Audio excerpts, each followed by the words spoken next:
എല്ലാവർക്കും പ്രിയ സുഹൃത്തുക്കളെ, വളരെ വിഷമുള്ള ഒരു കാര്യമായിരുന്നു. ഒരു സഹോദരി വിളിച്ചിട്ട് അവരുടെ കുടുംബത്തിലൊരാൾ മരിച്ചു.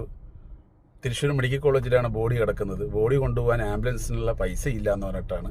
ഈ ശബരിമലേൻ്റെ ഭാഗത്ത് എവിടെയോ ആണ് അവരുടെ വീട്. അവർ തൃശ്ശൂരിലേക്ക് വന്നിരിക്കുകയായിരുന്നു ജോലിക്ക് വേണ്ടിയിട്ട് കുടുംബമായിട്ട്. അങ്ങനെ അവിടെ വെച്ചാണ് മരണപ്പെട്ടത്.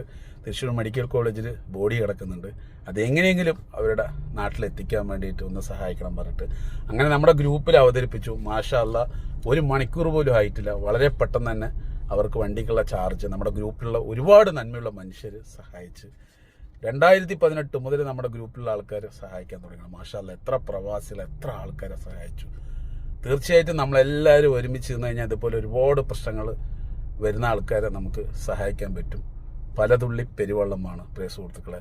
ഞാൻ വാട്സാപ്പിൽ ഒരുപാട് ആൾക്കാരെ സഹായിച്ചാലും നേരിട്ട് പോയിട്ട് ആർക്കും വാട്സാപ്പിൽ നിന്ന് പിരിവെടുത്തിട്ട് കൊടുത്തിട്ട് സഹായിച്ചിട്ടില്ല. ആദ്യമായിട്ടാണ് ഇങ്ങനൊരു കാര്യം ചെയ്യുന്നത് പ്രിയ സുഹൃത്തുക്കളെ. നിങ്ങളുടെ എല്ലാവരുടെയും സപ്പോർട്ട് വേണം. തീർച്ചയായിട്ടും ഇങ്ങനത്തെ ഒരു സിറ്റുവേഷൻ ആർക്കും വരരുത്. കൂടുതൽ വിഷയങ്ങൾ തീർച്ചയായിട്ടും നമ്മൾ ഇതുമായി ബന്ധപ്പെട്ട് നിങ്ങളോട് പറയുന്നതാണ്. കാരണം നമ്മൾ ജീവിതത്തിൽ ഇതുപോലത്തെ ഒരു സിറ്റുവേഷൻ വരാതിരിക്കാൻ സമ്പാദിക്കേണ്ടത് വളരെ ഇമ്പോർട്ടൻ്റ് ആയിട്ടുള്ള ഒരു കാര്യമാണ് പ്രിയ സുഹൃത്തുക്കളെ. അപ്പോൾ എല്ലാവരും സപ്പോർട്ട് ചെയ്യുക. അപ്പോൾ അവർക്ക് വേണ്ട സൗകര്യങ്ങളെല്ലാം ചെയ്തു കൊടുത്തിട്ട് ഇൻഷാ അല്ലാ തിരിച്ചു വരാം. അപ്പോൾ തീർച്ചയായിട്ടും നിങ്ങളുടെ എല്ലാം പ്രാർത്ഥന ഉണ്ടാകണം. നമ്മുടെ ഗ്രൂപ്പിലുള്ള ഒരുപാട് ആൾക്കാരുണ്ട്, അവർക്കൊക്കെ ഒരുപാട് നന്മകൾ ഉണ്ടാകട്ടെ. അവർക്കൊക്കെ വേണ്ടി തീർച്ചയായിട്ടും നിങ്ങളെല്ലാവരും പ്രാർത്ഥിക്കണം. അപ്പോൾ ഇൻഷാ അല്ലാ പ്രിയ സുഹൃത്തുക്കളെ, എല്ലാവർക്കും സഹായിച്ച നമ്മുടെ വീഡിയോ കാണുന്ന വാട്സാപ്പിൽ ആരെങ്കിലും ഉണ്ടെങ്കിൽ സഹായിച്ച എല്ലാവർക്കും ഒരുപാട് നന്ദിയുണ്ട്.